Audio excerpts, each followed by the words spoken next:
భూములు అమ్మకుండా రుణమాఫీ చేస్తే రాజకీయ సన్యాసం. మోడీ ఏంది అన్న కేసీఆర్ పరిస్థితి ఏంటో చూస్తున్నాం. రేవంత్ రెడ్డి సైతం ఇలాగే మాట్లాడుతున్నారు.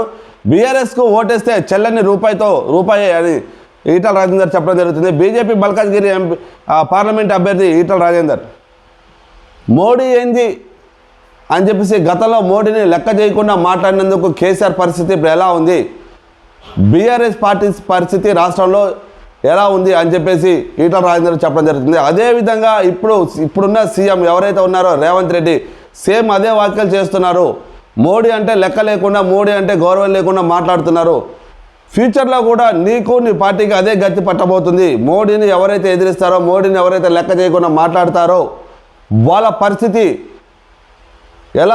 అలాగే తయారవుతుంది. మీరు బీఆర్ఎస్ పార్టీని చూసి తెలుసుకోండి.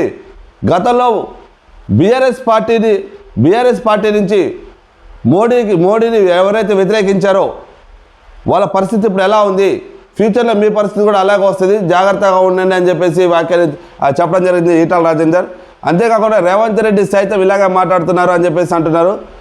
బీఆర్ఎస్కు ఓటేస్తే అది చెల్లని రూపాయితో సమానం. ఇప్పుడున్న పరిస్థితిలో బీఆర్ఎస్ పార్టీకి లోక్సభ ఎన్నికల్లో ఎవరైనా సరే బీఆర్ఎస్ పార్టీకి ఓటేస్తే అది చెల్లని రూపాయితో సమానం. ఎందుకంటే రాష్ట్రంలో ఆ పార్టీ పరిస్థితి ఎలా ఉందో అందరికీ తెలుసు.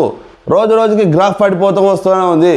అలాగే రోజు రోజుకి చాలామంది కూడా ఎమ్మెల్యేలు నేతలు కానీ కార్యకర్తలు కానీ ఆ పార్టీ మీద ఇతర పార్టీలో జాయిన్ అవుతున్నారు.